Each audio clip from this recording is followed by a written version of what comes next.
Good day, everyone. I am Matt Harrison, and you are listening to the Guiricast, the Malaga fan podcast on Sport Direct Radio and as part of the Sports Social Podcast Network. It was the big 120th anniversary Bonanza game at La Rosaleda this past Sunday as Malaga welcomed Ceuta to our wonderful and full home. Sadly, the result was not exactly as wonderful, and Malaga did not take the full points. A 1-1 draw sees Malaga further embedded in the playoffs now, and chasing that automatic top spot is an almighty tall order. And speaking of almighty tall orders, let me introduce you to my Guiricast co-host for this episode. It is Alex Ashmore. Alex, how are you doing? I'm doing very well, thank you.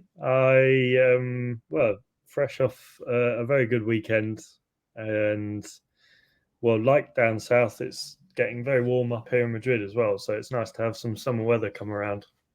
Yes, so we just to fill you in there, Alex has been to La Rosaleda this past week as well, and maybe we will talk about that just as we head into the sort of review of the Ceuta game. But as always, we'll talk about the news first. I'm going to come to you for this one, Alex, because I've not had a full chance to read the full details of this interview with our star striker, Roberto Fernandez. He's done an interview with El Desmarque. Tell me what he's been saying. So it was, I think, one of those fun questions where the interviewer was like, finish the sentence. And then he said, if Malaga go up to Segunda, and then initially he started laughing. It was a sort of more, I think, a nervous, laugh. But he said, if Malaga goes up, I'll stay for however long that time may be. He did also say, seeing clubs coming in and offering money makes him think, well, I must be doing well. But yeah, it was one of those things that, obviously there's never going to be like, oh, if we don't go up, I'm leaving. There's like, I think it's more of a sort of, I'll definitely stay if we go up, but not really sure what's going to happen if we don't. So we've got that extra incentive to try and get up through the playoffs now because, well, I don't know about you, but I'd love to keep him if we were up in Segunda. Well, yeah, this was going to be my next question, I suppose. What do you think will happen, whether we're in Segunda or in the third tier still? And do you think Malaga should cash in while he's had a good season, or do you think we keep the quality young footballer? To be honest, it's a difficult one because you obviously don't want to keep someone against their will. If there's an offer that's come in for the player and he's like, I want to leave, I want to, if he wants to, I don't want to say further his career because, obviously he could do really well at Malaga and could go on to bigger and better things. But yeah, in that sense of, a bigger, in terms of higher ranked club comes in, I don't think we should hold him against his will because, there's a risk that creates a bit of resentment and, we don't want that. And if they do come in offering some money, I think it will help. And yeah, I just hope that we don't have to come to that decision and hopefully we go up through the playoffs and he can stay. But if no club comes in for him and, he's happy staying if we don't go up, I will take that. But I feel like that's a very unlikely eventuality.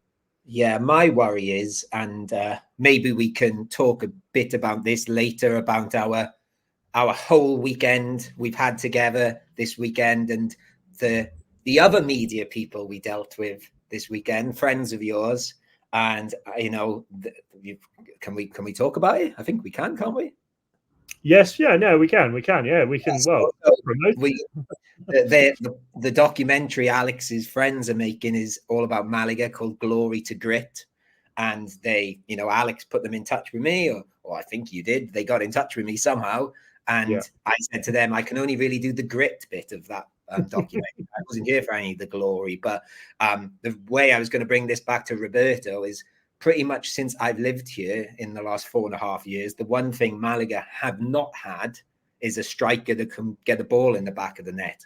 I'd say the only one that's been semi-successful since I've been here was Sadiku. And, I didn't mind Sadiku, but he wasn't one to get the pulse racing exactly. So my worry would be if we did cash in, and I appreciate from a financial perspective, the club might need to do that, I'd be like, well, great, we could spend the money on another good striker, but I don't think we would. So I don't trust us spending money on finding, like, they're hard to find. And, fair play to Roberto. He is, I know we've joked about some of you writing him off in pre-season, and I said, I sort of stuck behind him a little bit, but I wasn't confident he would be the star man this season. We were all Dione, and it'll be interesting to see what happens. But I will be pulling it up now and again towards the end of the season that I did put him in my preferred starting 11 at the very start of the season. And Nick, I think, said you'll have to explain yourself there, but I'm very happy it's gone well for me and for Malaga.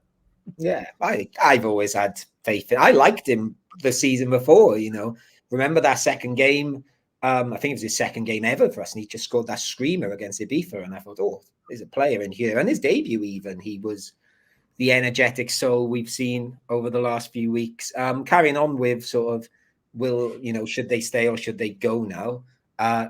Gennaro, contract talks, Alex. Yeah, it was a weird one. There wasn't anything, when players give interviews, sometimes it can be a bit ambiguous.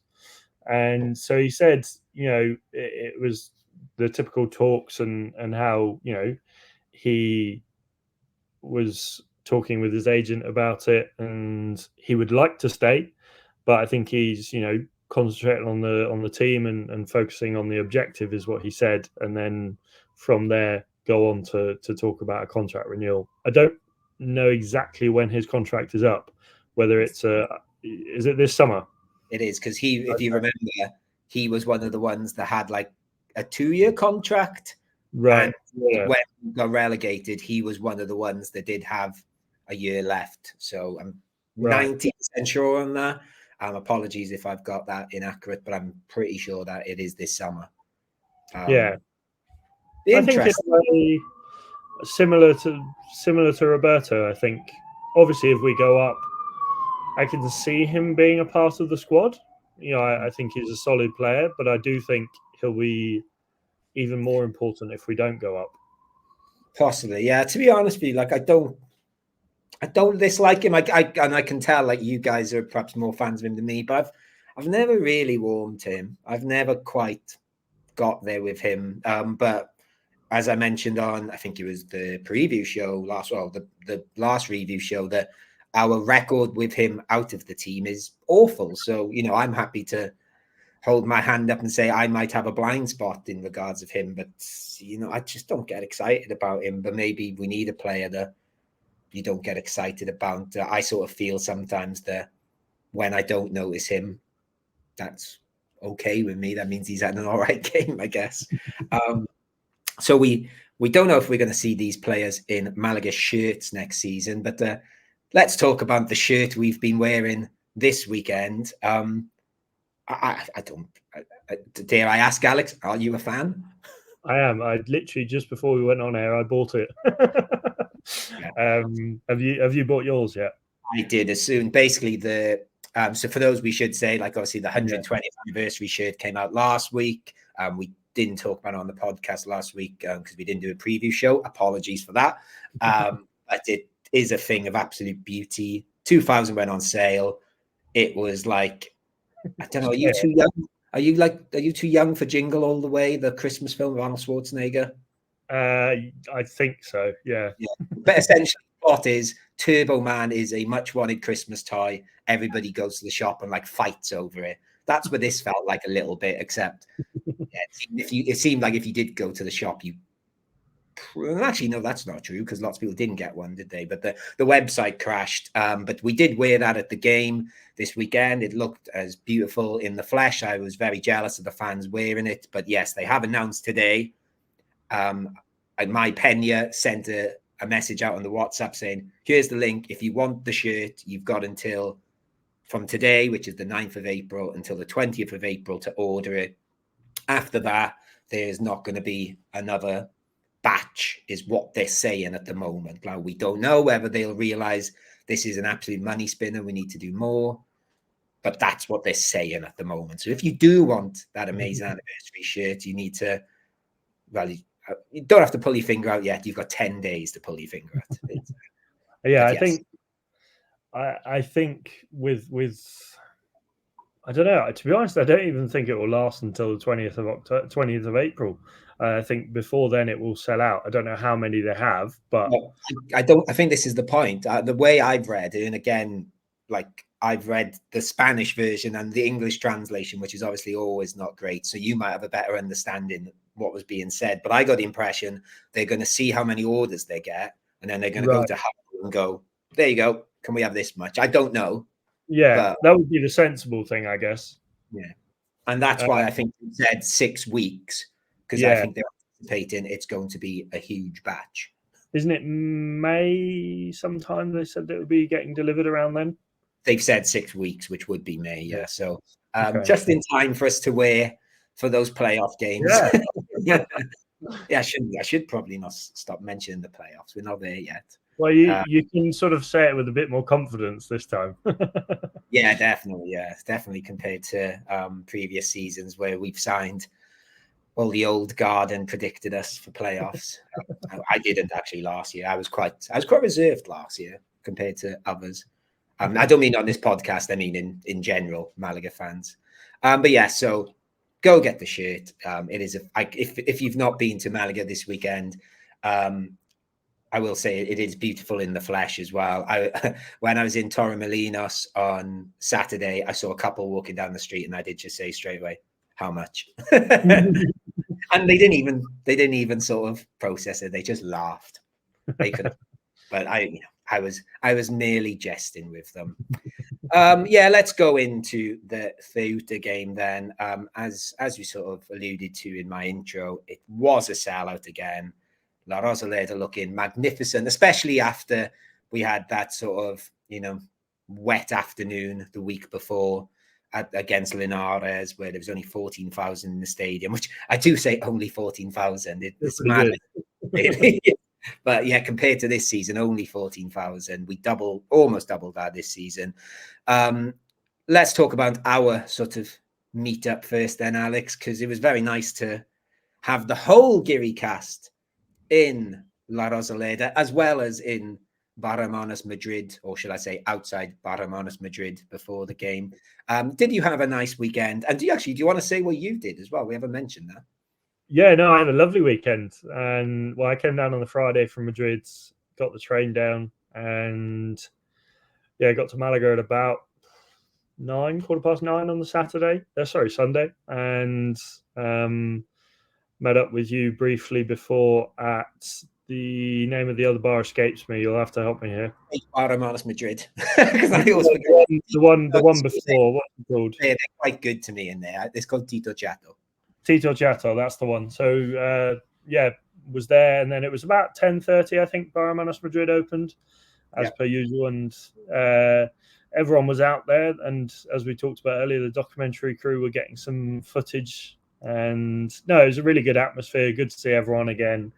Only the second time ever that we've had all the Guiricast crew together, really. We've had a couple of close calls, but there's the second house. Yes. So no, it was really good to have everyone back down. And I think despite the good form that Ceuta came into this game on, I think we're all quietly confident. I think as you usually are when you go and watch a game. Yeah. For you, it's sort of your week in, week out. Whereas for Luke, Nick, and myself, or Chris as well, is week in, week out. But for Nick, Luke, and myself, it's more that sort of we're confident because we're there. But it was really good, and it was a lovely atmosphere to build up to the game. And let's say like the lovely atmosphere. And you said I was confident. I think my confidence was shaken when I saw the Ceuta fans coming down the street in their masses. There was a hell of a lot of them, and as I think we talked about on the podcast a couple of months ago, I had a lovely time there. That feels too weak. It was a great time I had in Ceuta, and I was lucky just being dragged from side to side, being introduced to people in Ceuta, and it was very nice that they came and joined us in Barcelona, Madrid too. A load of Ceuta fans, had a couple of beers with them, got to be there. Their sort of group photo, which was nice. And they like mingled with our Malaga friends, and it was just a nice time. There was one of the group that I was speaking to, one of the Ceuta fans, was a woman. She was there with her son and her husband, and we were speaking in Spanish the whole. We were speaking in Spanish, and I didn't realize till halfway through because I kept on hearing words, and I was like, "That doesn't sound like your Spanish." And then we met up about 2 minutes later, and she pointed at someone and went, "That's my son," in perfect English. So I was like, she's English. That's well, she told me she was Scottish. Okay, yeah. Oh. I think she lived in Scotland for a long time. But yes, her husband Thomas is the guy that I arranged to meet in Barama's Madrid. He's like the one of the main guys in Peña Tarzan, which I think is a great name for a Peña. And he did tell me a story why they are called Tarzan, but I've forgotten it now, which is silly. Yeah, and we just quickly for those that were there, a shout out to the Saturday night crew as well, and we had a lovely time doing karaoke and some. Maybe if we go up, we should agree that that video of Luke will go out on socials. I think it was out on social media. I think I put it already out there. Okay. We did. I won't. He's got the worst karaoke song. Not I'm ignoring singing and stuff. What an awful karaoke song. Electric. Well, you were apparently a star. Well, I watched the video back, and there was, might have had a bit of stage presence, but the way I came off stage and they were talking about my voice, I thought I was like Frank Sinatra, and I thought I'm never usually good. And then I watched it back the next day. I thought, I think alcohol might have played a part in the reviews there, but a lovely time was had nonetheless. And I should say again, Alex, the guys that did doing the Glory to Grit documentary, I had a lovely about an hour and a half talking to them. I'll be interested to see what they take from my interview, but there is footage of me out there doing an interview with them if they want to use it. I'm sure it will be there. Yeah, I'd had 4 pints before the interview, so I think I was vocal, but I don't know, was maybe slurry, but we'll see. For them to decide the quality. Anyway, speaking of quality, let's go to this game and talk about, was there any quality to be seen here? We'll, as always, start with a starting 11. And yes, fair to say, a few surprises. We'll go with perhaps the 2 headlines, I guess, with Aaron Ochoa playing at sort of the attacking midfield role and Diego Murillo playing left back ahead of Victor Garcia. I don't know if there was a knock there, but I don't know. Any thoughts and feelings on those choices, Alex? Yeah, I mean, I think the one that surprised me, to be honest, they both did surprise me, but I think the Murillo one surprised me more.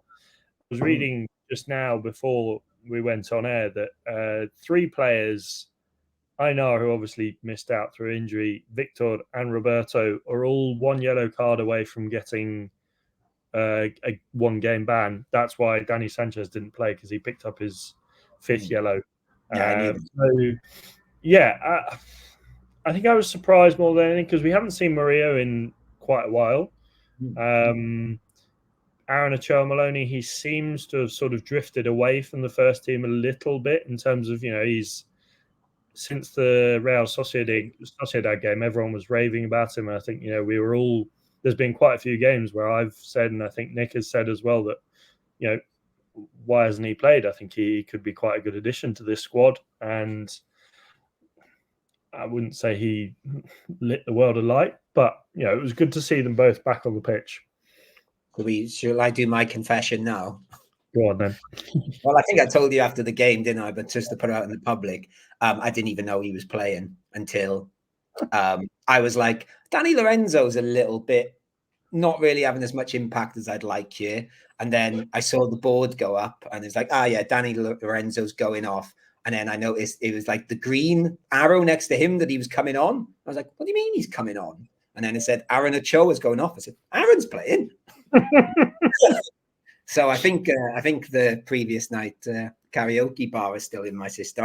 I just completely missed that. I got the rest of the team. It was not like I was completely clueless what was going on. But yeah, I'd agree with you actually. Diego Murillo, because I did know he was in the team. I was trying to work out, right, who's going to be like left wing back? Because we're obviously going to play 3 at the back. And I thought, like, is Kevin finally going to play the wing back role I've suggested? But no, he was very much left back, which was interesting to see. Sorry, we should have mentioned as well. It's perhaps not a surprise with Aina, but we haven't seen Juan start for a little bit. So that was maybe not a surprise, but welcome back, Juan. I think is fair to say. I suppose some would argue, certainly on, at this parish, that Musa perhaps deserved the place more, but anyway, he didn't get it. Tell me then, Alex, what did you make to the start of this game, especially from your place up in the upper echelons of La Rosaleda in the press box? It was a new experience. Yes, I actually did get lost on the way in, and I was like, I saw Pedro, a friend of the Guiricast, and I was like, I'm lost, mate. Can you show me where he's going? And he just, he was like, yeah, come follow me. So yeah, no, it was a nice, high view, and I think, it was a different perspective, I think, to see, because usually I'm obviously, like with you guys, behind the goal, and I think it's a good view that you get from where we usually sit in 538, because you can see the whole pitch. And I think it was a good view from the press box as well. I think we were the better team, but I don't think we had anything concrete in that final third. I do think we were lacking. That first 15 minutes, we controlled the game, but yeah, it felt a bit lacking when we got to the final third, whether that be the final pass or the shot or whatever it be, the cross. Same old, basically, isn't it? It's pretty much, we could have gone back to one of the previous, like last week's podcast or the Algeciras one, and just put in the recording and, taken a bit of time off recording this one here, I think, at the start. Yeah, and then I'll be honest with you, like, we've just talked about, meeting them in the bar beforehand, but the Ceuta fans were like really loud, and they were really getting behind the team, and they were having a great day. So it did make me think that they got their team up for it as well. And actually, just quickly on that sort of Ceuta and our fans, it was only when I watched the highlights back this afternoon, like La Rosaleda sounded really, really loud. It was brilliant. It was absolutely rocking. Like, obviously, like when you're there, I'm aware of it, but like really distinctively so. And I don't know if that was because of the sort of build up of the 120th anniversary. We should have mentioned that, by the way, the gate by the tunnel. They sort of that was a lovely touch, I thought, as as well as the lovely shirt. So well done for organising that as well, Malaga. Yes, but I think Ceuta found their feet, and we coped with them well enough. We've got a good defense, but eventually they got the goal in the 26th minute. Tell me about the goal, Alex. Yeah, it was it was about when they were just regaining some sort of control. I still feel like we had control of the game in terms of possession, but they seemed to be, stopping us a little bit better, and that they were winning the ball back a lot. I did notice that a lot. Both teams were losing the ball a lot in the middle of the park, and yeah, it sort of. I was sat there, I was doing video updates on the Guiricast, and you could just when the goal went in, it was like, oh, well, that first 20 minutes we were excited, and we were, it was a brilliant atmosphere, as you said. But I think when that goal went in, it was kind of like, felt a bit deflated. To be fair, the fans did start up singing again. But yeah, I think poor defending for the marking, whoever, I can't remember who it was. I want to pick on Nelson Monte, but I feel like I might be wrong. So yeah, left his mark. Well, the striker, he wasn't the striker. Cedric left his marker, and it was a good header.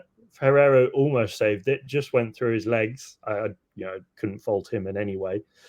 I think Murillo maybe could have done a better job at stopping the cross, but yeah, I think I think we were caught lacking, which is another quite familiar story for Malaga. Yes, and again, a bit like I said with the Linares game, when it was going towards goal and it sort of was going towards Alfonso Herrero, the biggest surprise for me that it went in. It was like, oh, and I'm not blaming him, by the way, because it was just like smashed at him. But I was just like, I just expect him not to go in these days. Yeah, I would just on the flip side of that, yeah, it was, defensively perhaps a bit lacking, but it was a very good cross. It was a really sort of perfect, wrapped around our defense, and yeah, it was good header, and like you said, it was maybe we had more the ball, but it didn't feel like we were dominating. So yeah, I think it was sort of fair enough. They took the lead, and obviously their corner of the ground went mad. Yeah, again, fair play to them. There was a bit of a wake-up call though, and yeah, I think we sort of put our foot on the ball a bit then. I think actually, like you just said, we were keeping the ball. I think over the season, and I don't know whether it's to our detriment at times, but I think we have got a lot better as a passing team, whether that's, we've talked about how good Manu Molina is and he sort of runs it a bit more in the middle, but I just feel like we play those triangles a bit more and maybe don't get it towards goal as quick as we could. But for me, like, again, I'm, not to say like you sort of, uneducated football fans, you don't get it, because like being a Swansea City fan, we were just told about that. That's how we play, and it's good and it's effective. But it does make me think sometimes that, I don't know, it's not getting the killer pass is not coming quick enough. But we did get a killer pass in the end, and it did come from a free kick, which was then finished off by Juan.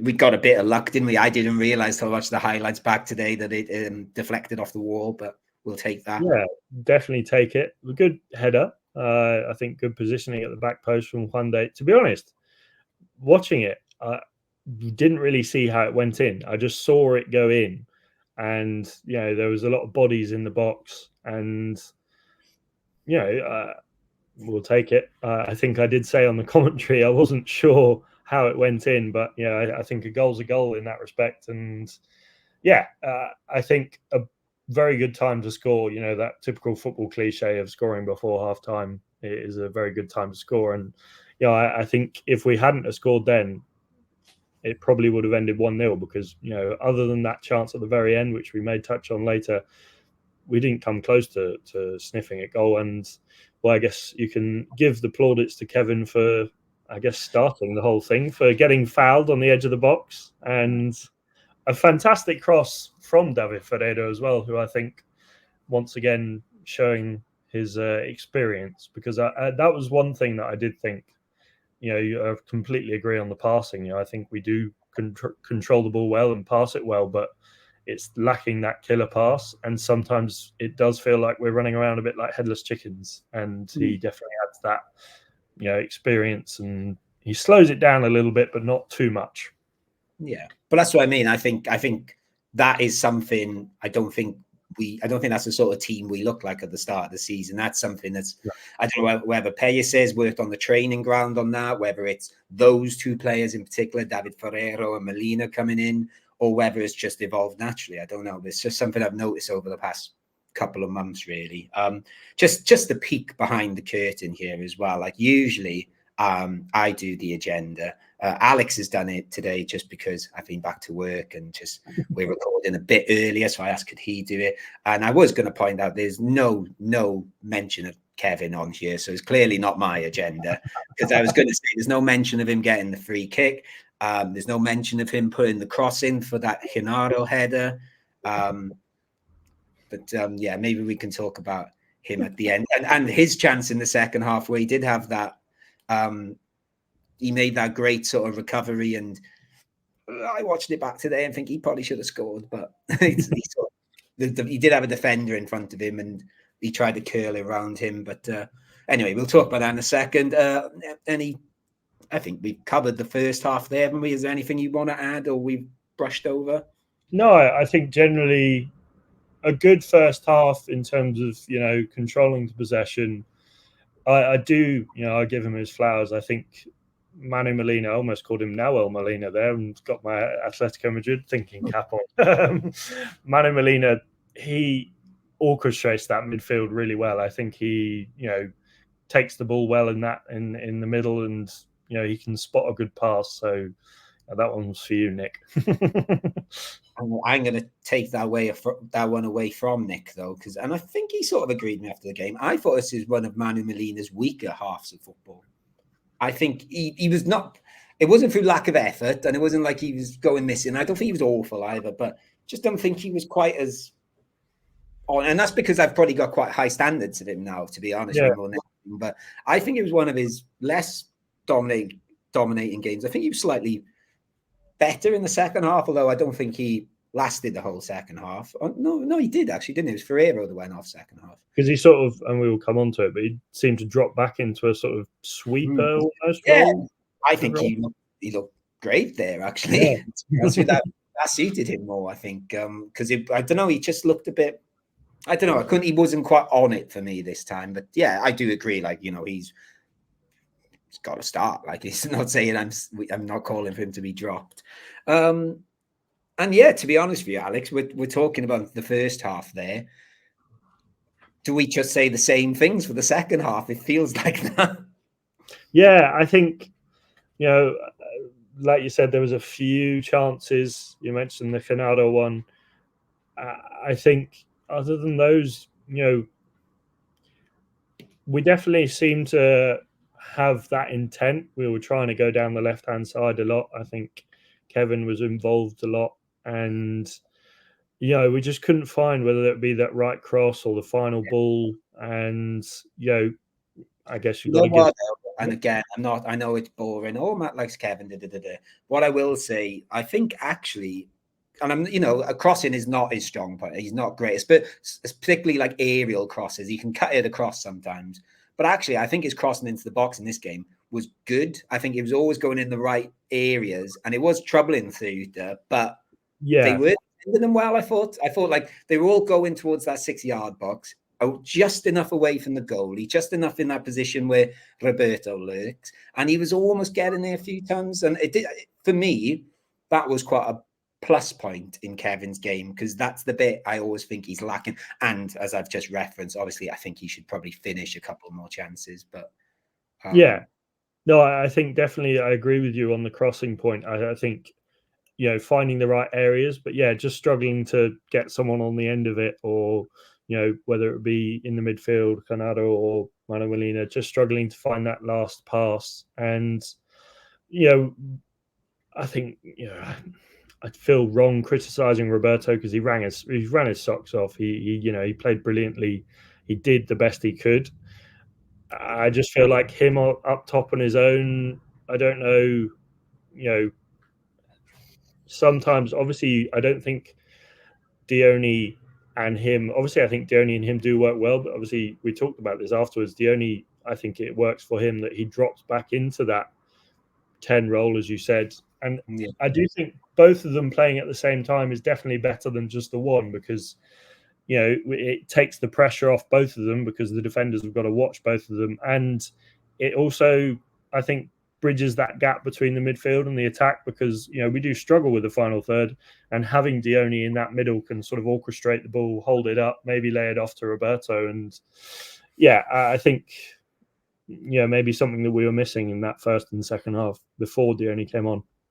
Yeah, I don't think he was great, Dione, but equally, I think, I agree with you. I think people forget that, like we had that, essentially it was an amazing run for the first couple of months of the season, even though some people were having, criticizing our performances, but that was mainly with Dione and Roberto on the pitch, not always, but if we could find a way, I would personally, I'd have to think about who would be the victim next. It might possibly be Danny Lorenzo, I think has been excellent. But I think it might be sacrificed. Again, it's tough because then you think, it'd be David Ferreiro, who's also been great. So I'm going to have to think that one through a little bit more. But I do agree when Dione's on the pitch for a bit longer with Roberto, I think we're a little bit more troublesome up front, even though, Dione's got goals, hasn't he? He's not like he's not scored. He's our second top scorer, 7 the season. Roberto's obviously quite a way ahead in 13, but I think actually, when I was looking at Roberto's goal scoring earlier, because I knew we were going to mention him, I thought, okay, 13, so he's joint second, and is that Jesus de Miguel for Castellon with 16. Have you seen who's 5th in the league on 10 goals? No. It is Recreativo Huelva's Kaya Quintana. Oh. he's banging them in because he's against us, obviously. So, is this the sort of point that Chris is shouting at the podcast when he's listening? I always thought he was a brilliant player. Yeah, I did not give any opinions of him. I just read out the facts.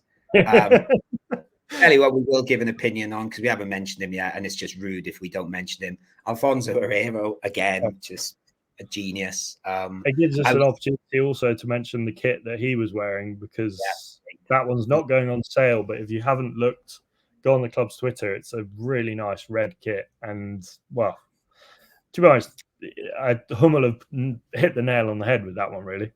Yeah, to be honest with you, when I saw it on social media, I thought, it's fine. I didn't dislike it or anything. But yeah, particularly in the stadium, the shade of red was really quite a strange, overly red. It's really hard to explain. But it was, I agree, in the stadium, it's lovely. But as were his saves, there was that one sort of flying one in the first half, which looked a little bit for the cameras. But when I watched it back, of course it's not for the cameras.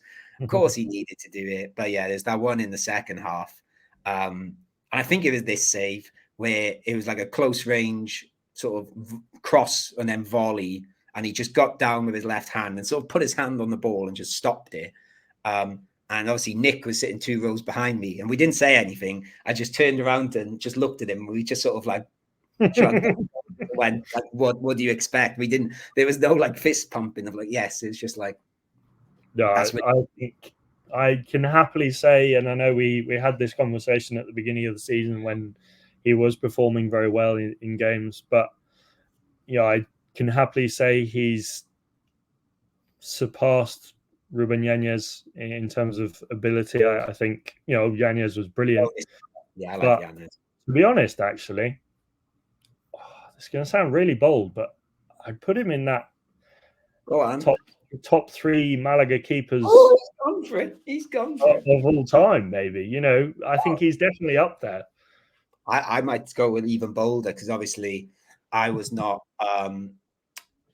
here for the Champions League years, as we've referenced already. So I'm not really going to reference those. But in my sort of football fan career, that's the most unromantic way to look at the football fandom, a career. In my years watching football, and obviously the Swansea and Wales and Malaga now, I think he might be my favourite goalie of all of them. I can't think of a goalie because I don't fall in love with goalies. Who cares about goalies? There's a bit with Michel Vorm at Swansea. He was good fun for a bit. And I'd say the closest one is probably Lucas Fabianski. He was brilliant at Swansea. But for liking the person as well, because I've been really lucky to sort of be in these small away ends, in little stadiums where you're on top of the pitch almost. And he's just a cool guy. And just is. I think he's up there for me. Actually, to be honest, I probably would put him at the top as my favourite. I was a big fan of Wayne Caballero. I thought he was fantastic. Kameni, I really liked Ochoa. I think he was, one of my favourite keepers just to watch. But I think he's fantastic. And other than maybe those 2 errors he made at the beginning of the season, he's been flawless since. Yes. And then just quickly, obviously, speaking of saves, it looked like we were going to have a very, very happy 120th anniversary celebration when in the last minute, the last kick of the game, or last header of the game, Joaquin came flying in at the far post, diving header, looked destined to go in, and somehow their goalie kept it out and they cleared it. And full-time whistle was from because obviously we were sort of behind the goal. It looked like it was coming towards us. How did it look from your end? To be honest, from where I was, it looked like not a comfortable save, but I don't think it was threatening too much. It was at a decent height where he could save it. But yeah, I was there rising off my seat. I had the documentary guys sat next to me, and I think they were there on the edge of their seats as well. Like, oh my God. Yeah, so that was very disappointing. I love Joaquin as well, so I was a bit gutted that I would have loved him to have scored it as well. So let's start wrapping things up then, Alex. Let's go into our Chumbo and Biznaga. As always, let's do Chumbo first. So for those that don't know, this is the worst player we fought in the game for Malaga. Chumbo, it's a difficult one. I think we were talking about this, after the game. I don't think there was anyone that particularly played awfully. Yeah. I couldn't pinpoint someone and go, he did that really badly. But to be honest, actually, I think I'm going to go with Nelson Monte. I think, obviously, it's probably a good thing that I didn't see much of him, but, a little bit slow at times. And I think, I don't think it was his worst game, but, I think Juan was definitely the better of the two centre-backs. And, I don't think it was his best game, Nelson Monte. Is that Nelson Monte phoning you to say? Why are you giving me Chumbo? He's quite, he can sense out danger, so he's going for you. To be honest with you, I'm really struggling with this. I sort of looked at the sort of lineup again, like, because I know I said to you after the game, I think I'm going to struggle. And to be honest with you, there's sort of three names I got, and I don't really think any of them deserve it, but I might have to go to the bench because the one I thought David Ferreiro wasn't quite as great as usual in this game. No, he's one I considered, and then I did consider Roberto as well, but like you said, it seems a bit harsh because he's just a bulldozer. And the two, and I believe I've read since, I think he might have a slight injury. But I know Danny Lorenzo or Dione were the two I considered, to be honest with you. Just because... Would you not consider Genaro, maybe? Oh, yeah, he'd be the other one, maybe. That feel a bit harsh. But yeah, I think I read he was injured as well. So I feel harsh picking... Yeah, actually, no, to be honest with you, I probably would go... No, because I guess we did hold him off. I'm going to go Dione, actually. It seems really harsh, but I feel like him coming off the bench... I want a bit more. Yeah, definitely. Again, that's a really harsh one. And I felt like there was a lot of 5 to 6 out of 10s in this game. Yeah. I was in the press conference afterwards watching Pedro write his ratings. Right. I saw a lot of 5s and 6s and I was like, yeah, that's about fair. Apart from, I don't think Alfonso Herrera's ever had a 6. Apart from maybe Ceuta, where he let the goal in that time. That was the one, the big mistake he's made this season. So the more fun side of things. And again, I think we had this conversation when we were walking back to town after the game. And I said, Biznaga's quite tough too, because again, there's lots of 5s and 6s in here. So who are you going with? I think probably one of 3, maybe 4 for me. I think Joaquin Gabilondo played well. I think, defensively was quite secure, offered, a little bit going forward. Again, final third could have been better. I couldn't really fault Roberto. I think he worked his socks off, as I said, and, he's a tireless runner. I think we mentioned it, the way he was chasing down every loose ball. And, we talked about how impressed, and you were especially impressed by the pressing. And, I think he synonymized that really. I think he was the pinnacle, and obviously feels like I'm gonna have to give it to him again, but I don't want to because I feel like there is one other player that I will give it to. But yeah, Herrera is fantastic. But no, I'm going to give it to Juan. I think the goal, I think he was very solid at the back, and it was really nice to see him have a good, put in a good performance, because he's had some rather questionable performances this season, and I think many of us have begun to think, is he the player that he once was with all the injuries? And I think he shows that he's still got a little bit on there, and still a little bit in there. And well, that goal actually takes him to the 5th highest scoring Malaga defender of all time. Really? That's crazy, because he is very good for a goal, to be fair to him. He scored 8. So he's behind Di Michaelis, Wellington, Bravo, and Rotetta, who's on 11 as the leading goal scorer. God, that's bad though, isn't it?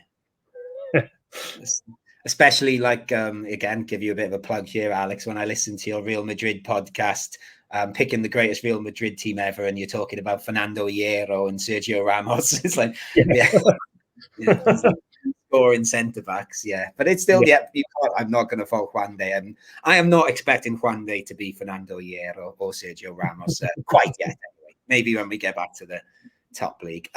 You've probably said most of my names there. Alfonso Herrero again, just spectacular saves. Juan de was my other one I considered. I'm going to be really boring and give it to Kevin. Because I feel actually, and I will give it to Kevin, not just for me, but I think the general consensus from certainly Luke, and I'm not so sure about Nick, but I'm definitely Nick was impressed with him. Luke said Kevin was his Biznaga too. So it's not just me being weird, but he was the only one. And we've not even mentioned it really. Like we mentioned his attacking and stuff, but some of his defensive work in this game was exceptional. And I know we've said that a few times this season, but and particularly it'd been a brilliant goal if he'd scored that one when he made the tackle and then turned and sort of run at them and shot. But I just thought he was the one. We keep saying we want a player with a killer pass, and by definition, none of them were killer passes because none of them set much up. But he was the one pushing and making things happen for me. And partly because I just feel we've given Alfonso Herrero lots, and people are going to go, of course, I think it's only the second or third time I've given it to Kevin. So it's not, check the records, but it feels like the second or third time. But just, I don't know when I'll get to give it to him again. So, and I think that's it, isn't it? Any other business or anything you want to plug? No, I think that's everything. Go check out some of the content from the weekend. A few new style videos that we did, and I believe it's just me going to the game this weekend, isn't it? Yes, obviously there are other people in the world going. It's not just me. But in terms of a live stream, it might be a packed house. Yeah. So obviously we're going to Atleti B away. I have school the next morning, so it's just a little bit too far and a little bit too late for me. And a little bit too expensive. Now I've bought the shirt today, to be honest with you. So, So we look forward to you reporting on that for us.